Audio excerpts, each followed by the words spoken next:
I want y'all to be aware. So Salisbury saying slavery is a divine institution is justifiable, is something that should be maintained, and that they have basically no right to get rid of it. Continue. He applied authority after authority, English as well as American, to show that there is no support of slavery. Okay, now they're talking about Harlan. Harlan's going authority after authority. What does he mean by authority after authority? Again, when the prophet Noble Ali speaks in chapter 47, he says, according to all true and divine records. That's right. That is the records of humanity. All right? So when he's saying he's going from authority after authority, English as well as American, he's talking about the extent of the records that they can utilize to substantiate or discredit the institution known as slavery. All right, continue, Mo. And especially of the title to service of the adult offspring of a slave at common law. So stop right there. So see, Islam treats to this issue. The ancient scriptures treat to this issue. From the Old Testament to the Quran of Mecca treats to the issue, and this is the issue at hand. How do you claim title to the adult offspring of a slave? Because if you can do that, you can keep a people in perpetual slavery forever. So this is the issue at heart right here that he's talking about. Not just for you owning a slave, but how do you get title to the offspring? Because in the Islamic slave trade, you couldn't do that. You would own the person that you own, but if they had an offspring, when that child came to maturity or adulthood, you had to let that child free. You had to set that child free. So this is where a lot of their slavery had to come through conquest, or conquering other people, or fighting with other people, or just in general. That's what would feed the slave trade, or just paying another nation of people who conquer somebody else for their slaves. But you couldn't breed your slaves as the Europeans did here in America. You couldn't just keep breeding your slaves so you can continue to grow your quote unquote stable. Islam, continue. And after also proven by the mouth of a favorite son of Virginia that it has no legal existence by virtue of any municipal or statutory law. Okay, so right there. Municipal means local government. Statutory law is talking about the law passed, or it's just they talk about law, but generally you have state statutes, you have federal statutes. So a form of codified law written on the books. Continue.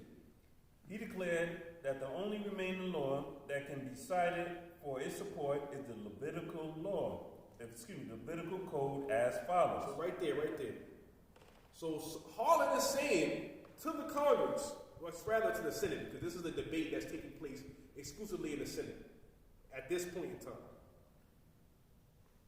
And the Senate is this is where basically your senior legislators are. The House of Representatives, they are basically elected officials from among the people, kind of, and like the Senate is kind of a replica of aristocracy in Greek, Roman, and later European societies. So they have a bicameral legislature, two houses. So this particular house, the Senate, like a senator, basically holds more pull, holds more weight than a congressman. And the other distinct difference between the House of Representatives and the senator is the amount of House of Representatives a state gets is based on their population. Every state gets 2 senators. All right, and then certain laws have to be initiated through the Senate. Checks and balances and all that, but I digress. He says to the Senate, the only remaining law. So Salisbury had the opportunity to counter or refute that with some empirical evidence if he could present it. But according to Salisbury, after he poured authority after authority showing that you can't claim title, there's no law that treats to this matter that justifies the behavior or justifies the system of perpetual slavery. He said the only remaining law that can be cited for support is the Levitical Code. Now, we done started off with the Levitical Code with Sheikh Sadiq. And here we are talking about our history. What we're talking about, what I'm reading from, is the congressional record. Don't get it twisted. These are not the words of Grand Sheikh Timothy Dingwell. If you go into the congressional record, March 31st, 1864, you look at what the Senate was talking about, you will find these words that Sheikh Sadiq is reading to you that I'm explaining. Islam. All right? So this ain't exclusively Moorish science. This is on the record of the United States of America. Okay? And it's the laws. This, just to give you a preview, this particular debate right here is the precursor to the law that abolished slavery in the United States of America. Okay. This debate that took place. Teaching. So this is the reason why we're reading this. But here we are in a debate. See, y'all came to temple, they read the scripture and all that. Well, guess what? We're about to read some more scripture that's in the congressional record talking about our freedom. Is that all right? All right. Go ahead and work. But this is what these are the senators quoting scripture. That's right. All right. These are the senators utilizing religious law to justify an institution in American society. This is not Moors, this ain't so-called black people, this ain't melanated people that's having this discussion. Mm-hmm. All right? Let's continue. Both thy bondmen and thy bondmaids, which thou shalt have, shall be of the heathen that are round about you. Of them shall you buy bondmen and bondsmaids. So, basically what this particular excerpt is saying is that your bondmen, bondmaids, basically your slave men, your slave women that you have shall be of the heathen. A heathen is a what? A Gentile. Mm-hmm. Somebody who is not of that particular bloodline. Your culture. All right? So a foreigner would be considered a heathen to the Hebrews and the Israelites. Continue, Mo. Moreover, of the children of the strangers that do sojourn among you, of them shall you buy, and of their families that are with you, which they begat in your land, and they shall be your possession. So there you go again. The stranger that sojourned among you, the stranger would be a foreigner. All right? And of them ye shall buy. So you couldn't buy one of your own countrymen as a slave, according to this law. But a foreigner, you can. All right? And their families that are with you, which they beget in your land. They're in your land. They're occupying your land. And mind you, remember, you're in 1864. You're European in the Senate, and this is being presented to you, explaining about slavery in that time. So say we're in 1864. This is present day. Mm-hmm. All right. So they're utilizing this law to say, all right, okay, strangers come among you. The so-called blacks, they're so-called Negroes. They strangers among us. Okay, so that all right, we can buy among them. So we can own them. All right, Bible supports that. That's right. They in our land, right? So they shall be our possession. Okay, but let's continue. And ye shall take them as an inheritance for your children after you, to inherit them for a possession. They shall be your bondmen forever. All right, now here we go. Harlan, again, he went for authority after authority, municipalities, statutes. He's like, yo, I'm going to go through the federal law, I'm going to go through all the state laws, I'm going to go through the English law, and when we go through all of these things, Salisbury has failed to point this out, but no other law treats the owning the offspring of a slave perpetually. But in the Hebrew law, there is a provision that allows you to own a slave perpetually. But let's read this next verse, because this next verse is critically important to what decision that they made to abolish slavery. This next verse right here. I remark, said he, in this connection that the Levitical code or the Hebrew law contains a provision for the naturalization of foreigners, whether captives of war or voluntary immigrants. Stop right there. Very important. This is Harlan speaking again. It says, I remark, said he, in this connection, talking about the book of Leviticus, chapter 25, verse 10. Y'all remember hearing that? Leviticus 25:10? Didn't he say it was inscribed on the Liberty Bell? That's right. Okay. So this same particular verse, he's referencing in the freeing of our people. And he's saying, in this connection, that the Levitical code, or the Hebrew law, the law of your ancestors, by the way, contains a provision for the naturalization of foreigners. What does naturalization mean?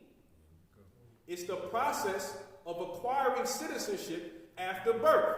If a Chinese person who has Chinese citizenship, he's a Chinese national, and he comes to America and he wants to apply for citizenship, what's the process called?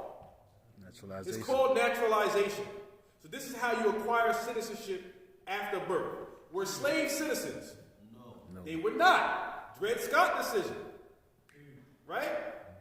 So, because Negroes, A, you're not citizens, you were never made citizens, you were never naturalized, and B, you're property. Like, you're like a chair. Like, you're not even classified as a human being. You don't got no nationality. You're not even part of the human family. You're an object. You're a thing. You don't have the capacity to sue.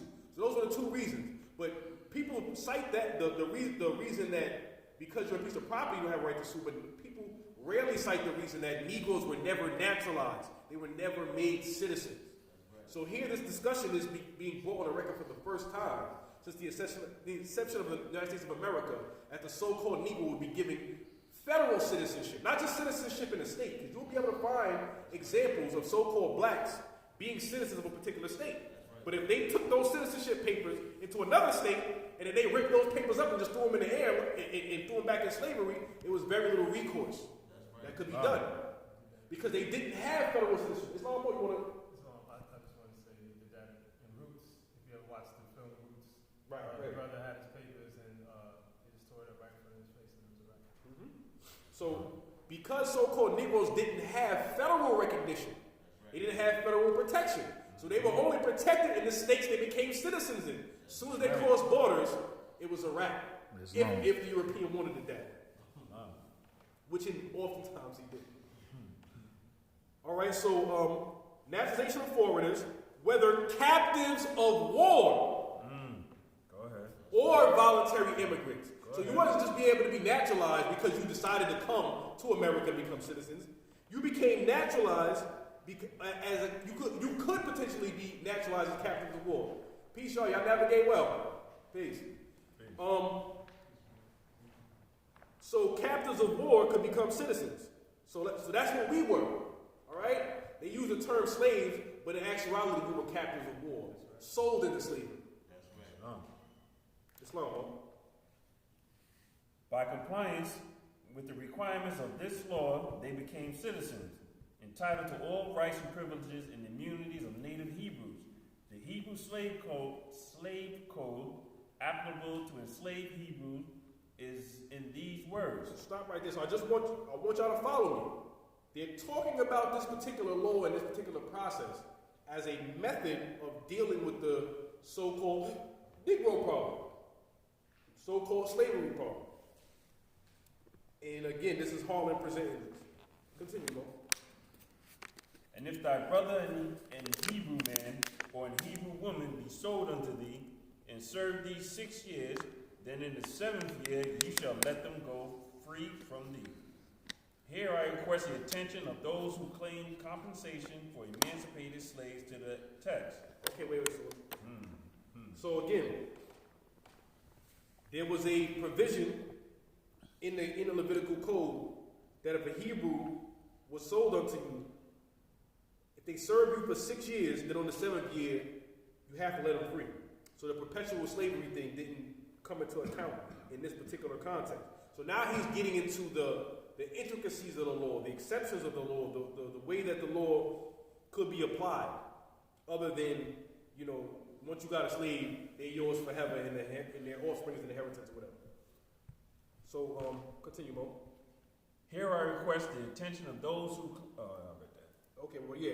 Now he's talking about compensation. Yeah. People talk about reparations and stuff like that. There's actually compensation. That's that right. we owe, which is a legal, in legal language, is a much more detailed avenue of judicial recourse than just reparations.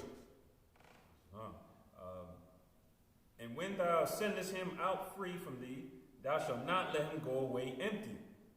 Thou shalt furnish him liberally out of thy flock and out of thy floor, which means granaries, and out of thy winepress, and that wherewith the Lord thy God hath blessed thee, thou shalt give unto him. So right here he's saying, when you set a slave free, according to the Levitical law, You're supposed to compensate him liberally from your profits, from your wealth. You are not supposed to let your slaves, when you set them free, go empty-handed. See, this is the reason why, again, we have to look at the laws that freed us. Because we didn't even know this conversation took place. That's right. We didn't even know the European was talking about paying us. But again, the prophet left the breadcrumbs. He told us 1865 ended the era of slavery. He mentioned the year 1865 several times. He mentioned the 14th and the 15th Amendment, which is simultaneous to that period in our freedom, which gave the clues that the more genius citizens, known as the Diggle brothers, Grand Sheik Richardson and Timothy Diggle, that led to us brothers here in New York and brothers in Baltimore and different parts of the country now, all stemming from the teachers of the Prophet Noble Jordan that led us to this information to be able to share with all of you. It's wrong. It shall not seem hard unto thee, when thou sendest him away free from thee, for he hath been worth a double higher servant to thee, in serving thee 6 years. So the Most High, according to the narrative, is providing the logic. You shouldn't be mad. You should not be upset to compensate your freed slaves. Why? Because he was worth a double hired servant to you in serving you 6 years. All you had to do was have a place for that person to sleep, you know what I mean, clothes, at least to keep them clothed enough so that they wouldn't die, and feed them for 6 years. As opposed to somebody you had to pay every day, who would complain, who would say, I'm not doing that, and who had free will, who could deny your request or move on to another employer if he didn't like the work conditions. So you should not be angry or upset that you have to provide your slaves with some type of, I don't want to say parting compensation. Severance is a good way to put it as well. Although severance is typically dealing with you are a paid worker, you know what I'm saying, and then you're leaving a company and they give you severance pay. But you had wages throughout, which entitled you to your severance pay, whatever. But in this context, though, you can kind of look at it in that way as well. Continue, Mo. These Hebrew statutes provide that the heathen might be purchased and held as slaves, and their posterity after them, that under their naturalization laws, all strangers and sojourners, bond and free, have the privilege of acquiring the rights of citizenship, that all Hebrews, natives, or naturalized might assert and maintain their right to freedom. So stop right there. It's saying that anybody held as a slave could become naturalized under the Hebrew law. Even strangers and sojourners could become naturalized citizens as Israelites. So that's another kind of, we had conversations on this. That was a provision within the law. So you didn't even have to be of the bloodline of Israel to become a member of that nation. So I was saying sometimes nationality doesn't necessarily always mean blood relation. You know what I'm saying? So there were members within the Israelite group that were not of blood relation, but were able to acquire the rights of citizenship that all Hebrews, native or naturalized, so they had all the rights of a native Israelite once they became citizens. Exactly. Example would be Ruth, the Moabitess, who was in the book of Ruth, a progenitor to Jesus the Christ. Islam, we can continue. At the end of 6 years, a Hebrew slave, thus demanding his liberty, was not sent away empty. The owner, so far from claiming compensation from his neighbors or from the public treasury for setting him free. So wait. Let's not rush through that. Let's take our time with that. Let's take our time with this. We're going to use a fine-tooth comb. At the end of the 6 years, a Hebrew slave thus demanding his liberty. A Hebrew slave demanding his liberty. Hold on a second, Jason. Could you get me the initial Emancipation Proclamation?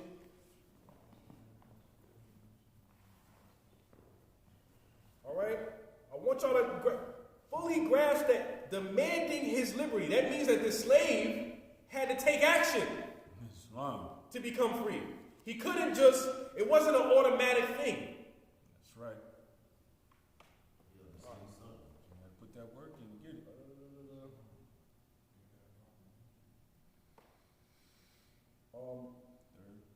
You know what? Just start right here.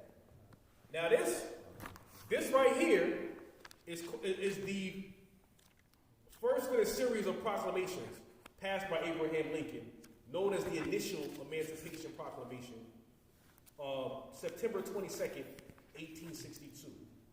All right? So the one that people think freed all slaves, this was the progenitor to that one. It sets the date as January 1st, 1863, and then January 1st, 1863 one is when it came into effect. But here's part of the provisions. This has everything to do with your birthright.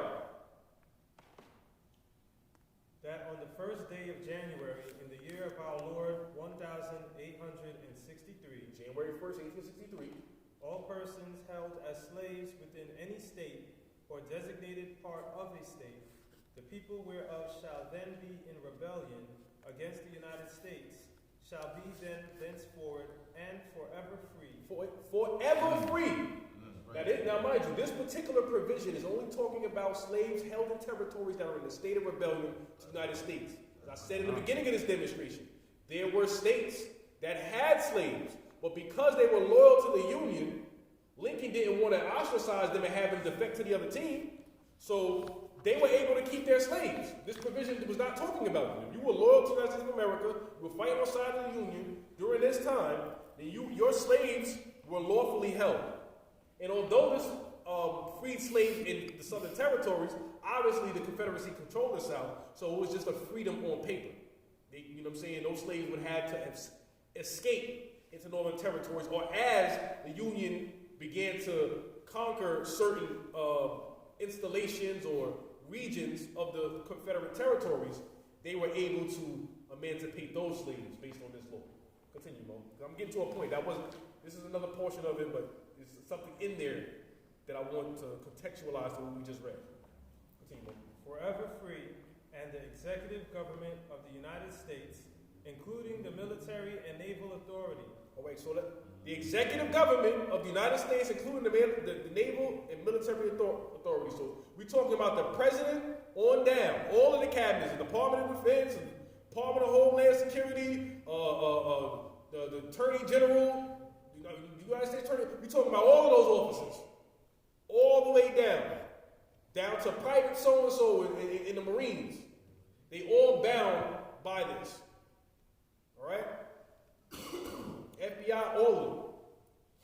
Thereof will recognize and maintain the freedom of such persons, and will do no acts to repress such persons or any of them in any efforts they may make for their actual freedom. Wait. That they will do, that they're going to maintain. They have to maintain our freedom. They have to recognize our freedom. And they cannot do any act or acts in contradiction or trying to subvert us in what? In any effort that they make for their actual. Could you read that effort part again? In any efforts they may make for their actual freedom. In any efforts. So if you don't make any efforts, they did their part. Again, Zadi, could you read that line again? At the end of 6 years, a Hebrew slave, thus demanding his liberty. That's it. Thus demanding his liberty. Any effort. Both excerpts say that the so-called Negro, the so-called black person, the so-called former slave had to make an effort, had to demand, had to do something in order to become recognized as a free man. Now, when they say demanding, they're talking about demanding from their slave owner, demanding from those in power, those who make law, those who enforce law, what they mean by demanding. And there are proper channels, there are methods in which and how you do that. The First Amendment says that citizens have a right to petition their government for redress of grievances. That's right. There's a method to doing this. All right? But I just wanted to stress that point because the laws that freed us, even within the provisions, even within the understanding that the European had, he saw that we had to do something. And then when stuff wasn't getting done and we were lost, like how Israel was lost, a prophet was sent to them to show them the way, to bring them back on the right path. A prophet was sent to us when we were lost. We were lost in our own land. That's right. Picture that, being lost in your own house. Word up, right? But praise the Lord, he sent us a prophet to redeem us. So that we could bask in the glory of the light that other nations have been able to benefit from centuries due to our ignorance. Islam, Mo. Can we continue? Oh, I'm sorry. I'm good on that. Okay. Was bound to divide with the freedmen of his own possessions, to give him of his flocks, of his herds, of his granary, of his winepress, of everything which the Lord Almighty has blessed the master during the years of his servitude. Oh, wait, hold on, I want to backtrack a little bit, actually. That's a good part right there, but it said, the owner, so far from claiming compensation from his neighbors or from a public treasury for setting him free, from a public treasury. So it wasn't just on the individual owner of the slave to compensate him. If he couldn't afford to, his neighbors were supposed to chip in based on the law. And if that wasn't enough, they would go to the public treasury. United States of America got a public treasury. You know what it's called? The United States Treasury. U.S. Trust. Is it all starting to connect now? Are these dots starting to connect to what was supposed to transpire, what didn't transpire, and as a result of it not transpiring, the law having to send a prophet to see that the law get enforced? First, second, and third form. Islam. Thank you, Mo. So, yeah, you can continue, Mo. But I just wanted to put that on the minds of the Moors that it wasn't just, I got no money now. I didn't own no slave all those time ago. Well, don't worry about it. The United States Treasury got money. You know what I'm saying? When they got gold and all that in Fort Knox, yeah, we'll take that. That's cool. Islam, Mo. And it is a hardship to be required to liberate the slave and to divide with him of his substance. The Almighty places the liberated slave's claim to a division of his former master's property on the eternal principles of justice. Read that part again. The Almighty places the liberated slave's claim to a division of his former master's property on the eternal principles of justice. What is the Moorish principles? Love, truth, peace, freedom, and justice. On the principles of justice, we are entitled to a portion of the wealth of the United States of America, according to the Levitical law, according to the constitutional law. Because again, out of this debate came the laws that freed us. And I'm going to tell you, when we go into that degree, when we go into those degrees, we're going to go into the provisions of the money owed to us. We've did it before. We're going to do it again. Oh yes. It is law. We don't got to go to the European and say, could you pass a law so that we can get paid for our work during slavery? It was already passed. They killed Lincoln so you wouldn't find out. Islam, let's continue. Principles of justice. The duty to render equivalent for an equivalent. The slave having served 6 years must be paid for his service. Must be paid liberally because he had been worth even more than the highest servant during the period of his enslavement. If then, continued Mr. Harlan, the justice of this claim cannot be found either in reason, natural justice, or the principles of the common law, or in any positive municipal or statute regulations of any state, or in the Hebrew code written by the finger of God protruded from the flame of fire on the summit of Sinai. I ask, whence the origin of the title to the services of the adult offspring of the slave mother. Or it is not manifest that there is no just title. Is it not a mere usurpation without any known mode of justification under any existing codes of law, human or divine? It's wrong. I mean, he said it all right there. Because remember, we read the part where he was doing piling authority after authority. We don't went through United States laws, we went through municipal laws, we went through statutory laws, we don't went through the Bible. We don't went through the holy book. All of us are here Christians, right? We Christians in the Senate. In the Senate, we ain't talking about. Obviously, we all here. You know what I mean? Muslims, you know what I mean? By nature. But they're like, you know what I'm saying? So, what codified system of laws can we utilize? Or is it that there's no justification? And ultimately, Salisbury did not have a rebuttal. I guess we'll read the next paragraph. And I'll kind of tie up any things, and we're going to open up the floor for questions and stuff like that. But let's just take out this last paragraph. Next one. He also endeavored to maintain the extraordinary proposition that if the Senate of the United States were to submit it to all the states of this union, and if 3/4 of the states should ratify the amendment, it would not be binding on any state whose interest was affected by it. If that state protested against it... So stop right there. Because that's an important part. Because, Moore a few years ago had claimed... So again, we're going to go... The particular legislation that freed us, that ended the era of slavery, is called the 13th Amendment with 20 sections, not 2. So it was a controversy around that. A lot of Moors have come around now over the past couple of years, but when we first started speaking about it, we got a lot of resistance. And one of the Moors, who's kind of popular on social media, I don't know if he's popular, but he has some name recognition. He had challenged the understanding by saying, he utilized a congressman's letter that in one of our books, we actually published the letter in the book.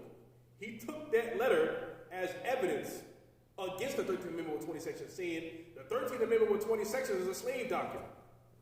But he lacked understanding. So this particular sentence puts that into context. He says that ratifying the amendment, it would not be binding on any state whose interest was affected by it if that state protested against it.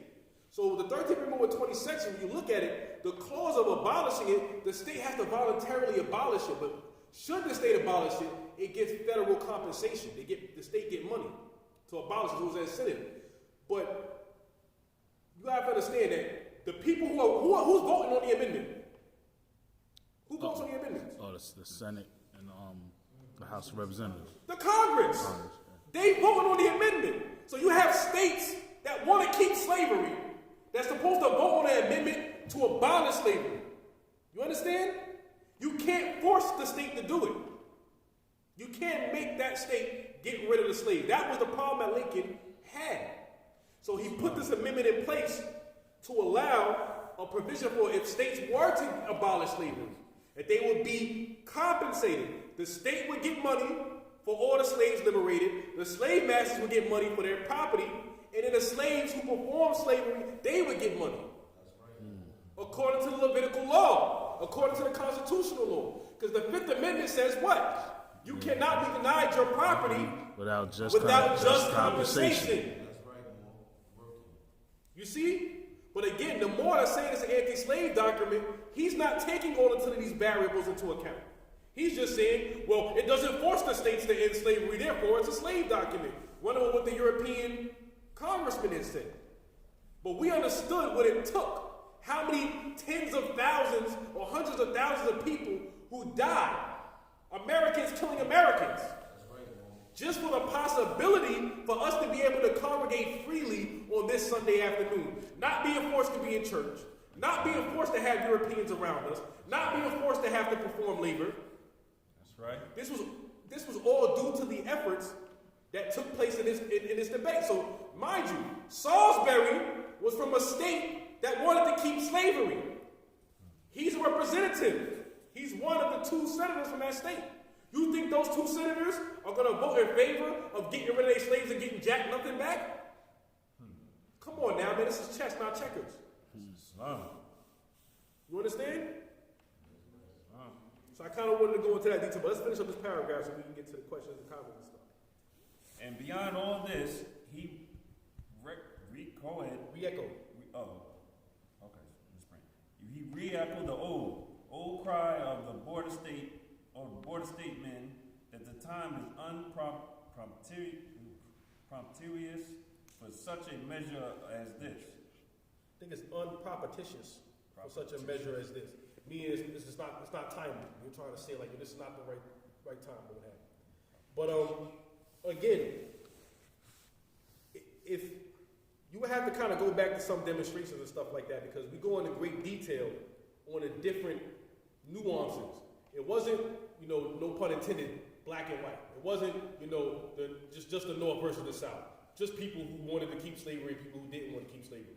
It was a lot more going on politically, socially, economically, and spiritually at that time. You had Europeans who were abolitionists, who thought the institution of slavery was abhorrent. You had Europeans who, even though they wanted to see slavery end, they didn't want to see the slaves compensated. You had Europeans who, although they wanted to see slavery end, they did not believe that Asiatics, which are those branded Negro, black, and colored, or what have you, should be living amongst Europeans. So they wanted to free them and then deport them. So a lot was going on. It wasn't just as simple as we want to keep the slaves, we want to set them free. Even those that wanted to set free, there was divisiveness among them. Those that wanted to keep slaves, there was divisiveness among them. Obviously, some of the slave states said, yeah, we want to keep our slaves, but we're not leaving the Union. You know what I'm saying? Like, we're going to take our chances working it out, utilizing the process. We're going to follow Lincoln, and that's it. You understand? So, Moors, we're going to pick back up with this, but I want y'all to understand that these demonstrations, they're cumulative. They build on one another. It's like you taking a geometry class or algebra class, and you miss the first month. Like, you're not going to be able to just jump into class and be able to bust out these equations. So, some of the videos are available on YouTube. This particular demonstration will also be available on YouTube to give you an opportunity to kind of catch up to where we are. And Brother Jeff, he's definitely going to get right on that. He's been doing a superb job with our social media. And I want to definitely thank Brother Outlaw Bay. Without this brother, I wouldn't know I was going to get here, man. Islam. Firing all that. I didn't know how I was going to make it out here, but praise Allah. Brother came to assist me. Islam. And with that, Moors, I'm going to close out, say peace, open up the floor to brothers with any questions, comments, or concerns. Islam. Islam. Peace.